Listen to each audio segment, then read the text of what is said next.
Speculating and theory crafting about upcoming Pokemon content is always fun, but it's really hard to actually evaluate how good a Pokemon will be without trying it out yourself. In many cases, our expectations are completely shattered as soon as these Pokemon are actually available to use, or it just takes a while for us to realize how good or bad they truly are. Iron Crown is an example of a Pokemon that almost everyone thought would be average and competitive, and it has surprised us all with its solid usage and relevance in Overused. While Pecharunt was unpopular at first, it has also risen over time and proven to be a good competitive Pokemon. And I'm sure it took many players by surprise when Alomomola returned to the game and became a new competitive superstar in Gen 9, far better than it's ever been before. The opposite thing happens all the time too. Pokemon that look like they're going to be amazing in theory, but in practice they don't live up to that hype. It's always fun to make predictions like this, but time and time again it's been shown that we really don't know how good something is going to be until it's in our hands. Let's take a look at some Pokemon that we completely missed the mark on. Pokemon we thought would be amazing that actually weren't. The greatest example of this in Generation 9, the biggest disparity between expectation and reality, was with Pawmot, the new Pikachu clone of Generation 9. And it was all because of this move right here, Revival Blessing. We had never seen a mechanic like this before, and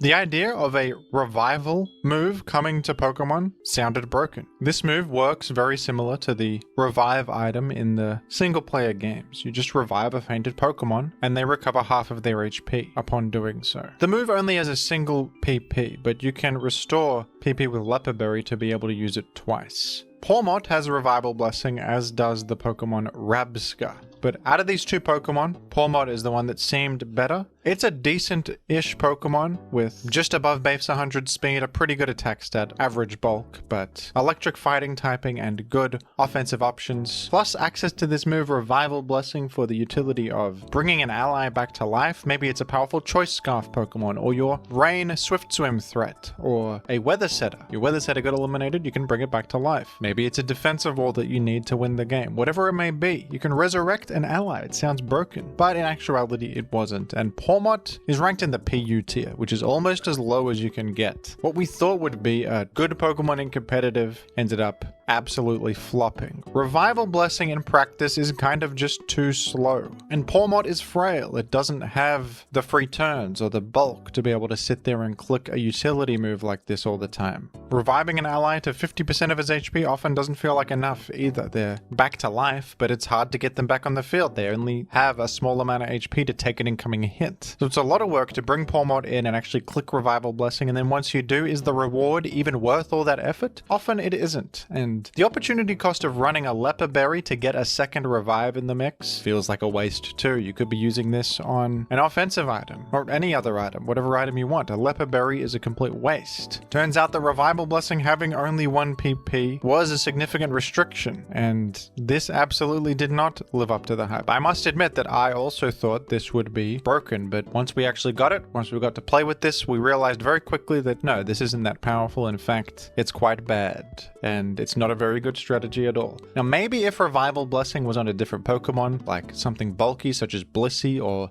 I don't know why Gliscor would get it flavor wise, but if Gliscor got it, that could be okay. Pawmot is not the best user of it. In theory the move could be good, but I don't know, 1 PP is very limited. I actually think other utility moves on Blissey are probably more worthwhile. I think if Blissey could choose between getting Toxic or Revival Blessing, it wouldn't be an obvious choice. Toxic might be the better option there. Another Pokemon that many misjudged, or at least I misjudged, was Kleavor, an all-new branching evolution of Scyther from the Pokemon Legends Arceus game that became available with the Pokemon Home update that brought all the Hisuian Pokemon to Gen 9. And Kleavor, once we got all the data for this and we figured out how it worked, was kind of making my eyeballs pop out of my head like a cartoon character when I saw the move Stone Axe. This move is kind of crazy. It can set Stealth Rock on the field when it hits you, and it's a pretty good rock type attack on top of that, and it gets boosted in power by the ability Sharpness that Kleavor has. Kleavor has a pretty good dual offensive typing with Bug and Rock Stab at its disposal, good physical move pool with Close Combat as coverage, and even Swords Dance to boost up. up, plus a really good attack stat of 135. All of this just sounded amazing. This could be a new aggro Stealth Rock setting lead that can hit you while setting Stealth Rock. Stealth Rock on its own has been an elite level move in competitive singles for years and years and years, so this just sounded really broken. But I think many of us got lost in the idea of how Stone Axe sounded, and then when Kleavor finally arrived, it turned out actually this Pokemon has a lot of struggles, especially in Gen 9 OU. It is very slow and frail for the format. With only 85 speed, it just doesn't cut it in modern times. And terrible defensive stats. Bug Rock typing is not doing you many favors either defensively, as you have a lot of weaknesses to common things. You can lead with this with a Focus Sash on, and that's pretty good, but is Stone Axe even that fantastic of a turn 1 click? Many things can make rocks on turn 1 that are faster and have better tools for the metagame. Kleavor can attack while making rocks, but how impactful is that really into common Pokemon such as Great Tusk, who outspeeds you, Iron Treads, who resists the move and hits you with super effective steel damage, or rapid spins you. King Gambit is giving you problems. You have super effective coverage to hit these Pokemon sometimes, but you often aren't winning the 1v1. Rocky Helmet is giving you issues, and making Stealth Rock isn't as impactful as it used to be with heavy duty boots in the game and most rock weak Pokemon running heavy duty boots. Now, Stealth Rock is still used in competitive, it's not useless, but these all-in hazard setting leads that try to set Stealth Rock at all cost are not as good as they used to be, because you'd rather have Stealth Rock on a Pokemon that can stick around and set it multiple times throughout the game and do other things throughout the game, like wall enemies, you know, Tinglu for example, Gliscor for example. These Pokemon have defensive value that Kleavor doesn't. Kleavor will often just die quickly, it gets to make rocks, and then that is just not worth the cost of putting a Kleavor on your team. It's not doing much else aside from that,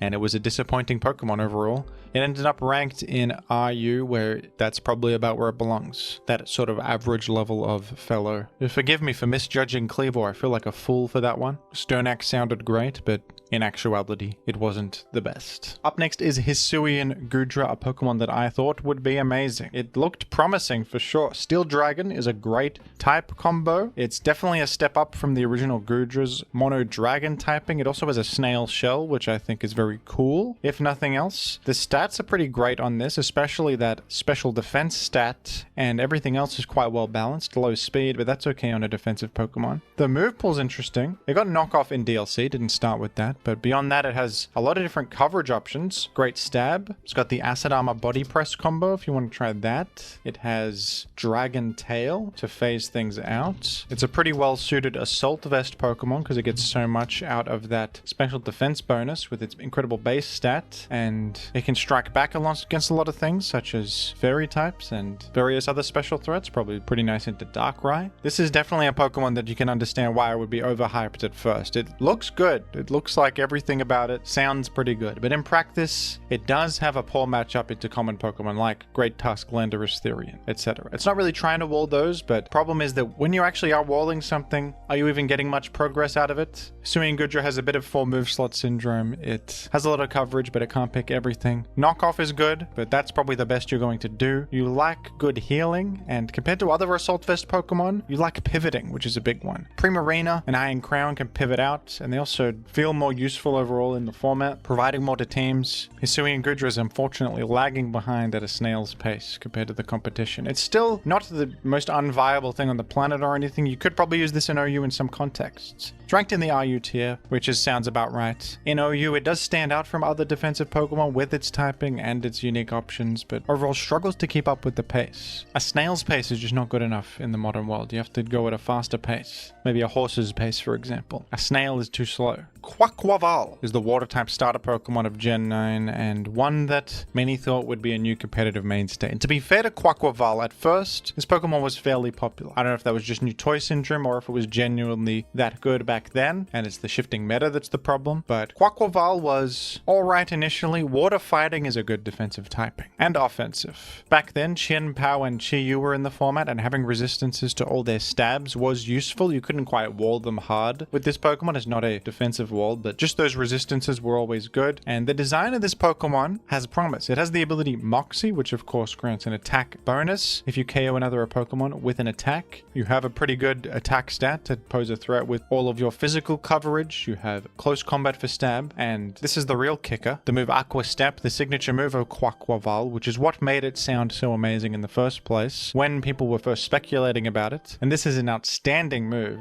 An 80 power physical water type attack that always gives you a speed boost when you use it. This paired with Moxie is an incredible combo because you can attack something, KO it if it's super effective or you're just doing enough damage, and then you get a speed boost and an attack boost in one. So allows Quaquaval to ramp up very quickly and act as a pretty nice win condition. Quaquaval even has knockoff for coverage and Ice Spinner, which is really good. It even has Rapid Spin randomly for some utility. You want to get rid of hazards with this. It's a promising sounding Pokemon. Fortunately, the stats are not that fantastic by modern Gen 9 standards. Even still, it did have a lot going for it for quite a while, but the new addition of Pokemon like Alomomola and especially Ogerpon Wellspring to the format have really put a halt to Quaquaval's dance. Also, those Pokemon that made Quaquaval's resistances more useful, such as Chiyu and Chiampao, are now banned from the format. The typing still has other applications, but it's not quite as useful as it was in that initial early Gen 9 metagame. So perhaps the tides have shifted in a way that aren't favorable to this particular duck. And honestly, there are other similar ramping threats that can just apply more immediate pressure more consistently, especially the booster energy Pokemon. You know, a booster energy Roaring Moon or something like that is going to be a more effective boost sweeper. Even a Dragonite, just clicking Dragon Dance, is similarly threatening, but is just more useful defensively because it has that multi-scale. It even has priority and better coverage probably, and a better ability. The Quaquaval is suffering from metagame shifts. It also has a lot of competition in the role of physical sweeper that wants to ramp up and stuff. I was pretty surprised initially to see this drop out of OU, but it does make sense that this has fallen to the wayside in favor of a metagame that is a bit hostile towards it. Many of us had high hopes for Ursaluna when we first saw it, and to its credit, this Pokemon was very popular when it first came out. But that turned out to be a bit of new toy syndrome, didn't it? Ursaluna is a textbook overhyped Pokemon. I mean, it looks outstanding in every regard. It's a ground normal type with the ability Guts, great offensive ability, granting bonus attack if you are statused and ignoring the burn, halving physical damage effect. Its stats are through the roof. This is what made it look so fantastic. It is 140 base attack, unbelievable physical bulk, incredible HP, and Guts boosted Facade with stab on top is one of the hardest hitting moves in Generation 9 OU. The issue with this, it's pretty simple. It's kind of slow with only base 50, doesn't have any priority to make up for that, and can't do much but hit hard. It doesn't have extra utility like Great Tusk or Iron Treads do. It doesn't have priority like King Gambit does. There are, unfortunately, better and more widely useful physical breakers than Ursaluna in the format, and that's just how it is. Normal is also not the most spammable and fantastic offensive type because there are many resistances and immunities to it. Ursaluna can still work as a breaker. It's UUBL, which is respectable, and nothing can quite hit as hard as this in the format. Ursaluna's Blood Moon form was also incredibly broken. That's a whole different Pokemon, but that one can hit ghost types with normal moves, so that's a big deal. Regular old Ursaluna, though, can't help but feel limited and exploitable and fairly easy to stop, despite how powerful it can be. We thought that he was smarter than the average bear, but in reality, was that actually true? It turned out that he was stupid compared to the average bear. Other bears are far more intelligent than he is, and he's not actually any good. Blaziken is a returning Pokemon in Gen 9 that I completely misevaluated. I thought that this would be a ban-worthy Pokemon. I thought that this would be more powerful than it has ever been. In reality, it's ranked at the moment in the UUBL tier. Blaziken, when I first heard that it was coming back, I thought that this would be a prime Terra abuser. I mean, in this metagame, we've seen so many Pokemon that use Terra for setup opportunities, and Blaziken is just a built-in setup sweeping maniac with Swords Dance and Speed Boost to its name, as well as incredible offensive stats to take advantage of that ramping. And Blaziken was ban-worthy in multiple generations in the past, Gens 5, 6, and 7. So what happened? Why wasn't Blaziken broken? Why wasn't it incredible? incredible. It seems crazy. That stab combo, the sheer immediate pressure it imposes. It kind of just sucked at dealing with common defensive Pokemon. The big one being Great Tusk. It's a common theme. Bad matchup into Great Tusk is a bit of a death sentence in Gen 9, but you can't quite one-shot Great Tusk and it can very easily take you out, especially because even if you have a defensive Terra, your move of choice are going to be Close Combat, which lowers your defense anyway, or Flare Blitz, which recoils yourself. You kind of need these for damage output, and they make it very easy to hit you with a follow-up KO. So Blaziken to sweep kind of needs to one-shot everything, and in doing so, it's going to recoil itself or lower its own defense. And then comes the other problem, which is that there's a bunch of priority moves that are really good in Gen 9. At least you do resist Sucker Punch, but after a couple defense drops, you might still fail to sweep because of Sucker Punch KOing you, especially after you've Life Orb recalled yourself a couple times, or maybe Flare Blitzed once. There is Thunderclap from Raging Bolt, Extreme Speed from Dragonite. And similarly to Quaquaval, you are kind of competing with Pokemon like Booster Energy Roaring Moon, and Dragonite itself, and Ogerpon Wellsprig, who's another Swords Dance Pokemon. Similar aggressive breakers that want to boost their attack and speed and sweep the game, but they're just more useful. They threaten more things. They match up better to the defensive Pokemon. They're taking your job, Blaziken. I thought Blaziken would be crazy. I thought it would be better than ever, but it kind of flopped and failed to live up to my expectations. It's not completely unviable though. Its UBL is fairly respectable. It's not crazy to see this on a hyper offense team or something, but it way missed the mark on my expectations personally. Speaking of powerful returning starters, I thought that Serperior would also be better than it's ever been with the new Terra mechanic at its disposal. Serperior has had great OU success in the past with its incredible ability Contrary, which inverts stat stage changes. So moves that lower your stats instead raise your stats. And this is an insane ability to have alongside the move Leaf Storm, a 130 power move that lowers your special attack by 2. But of course Contrary inverts this and instead you gain 2 special attack. This is one of the strongest Contrary synergies in the whole game, and this is what made Serperior so amazing in the past. But in Gen 9, of course, you can Terrastalize, so you can just Terra Grass to get even more damage off Leaf Storm that ramps further and further. Terra Blast for coverage options like Terra Ground or Terra Fire to get hard-hitting stab coverage better than Hidden Power on Serperior. That's pretty damn impressive. This guy also has Glare, which is a pretty good fit into the OU format, paralyzing all those popular ground types. And you can even use the new Stella mechanic. Stella is the new Terra type that is typeless in its damage, but deals super effective damage to other Terra'd Pokemon. Also, for whatever reason, Stella type Terra Blast will lower your Pokemon's attack and special attack when used. So Serperior with Contrary will gain attack and special attack if it uses Stella type Terra Blast. That all sounds kind of amazing, right? Well, what the hell happened to Serperior? Why isn't it as good as it sounds? Serperior's biggest issue is the fact that without Terra Blast and actually committing to Terrastalizing, it is pretty bad. Like, if you don't get coverage from Terra Blast, all you have is Grass and maybe Dragon for coverage from Dragon Pulse, which is simply just incredibly easy to stomp. So Serperior demands Terrastalization, and even when it does Terrastalize, it's not going to be able to hit absolutely everything. It has to pick and choose.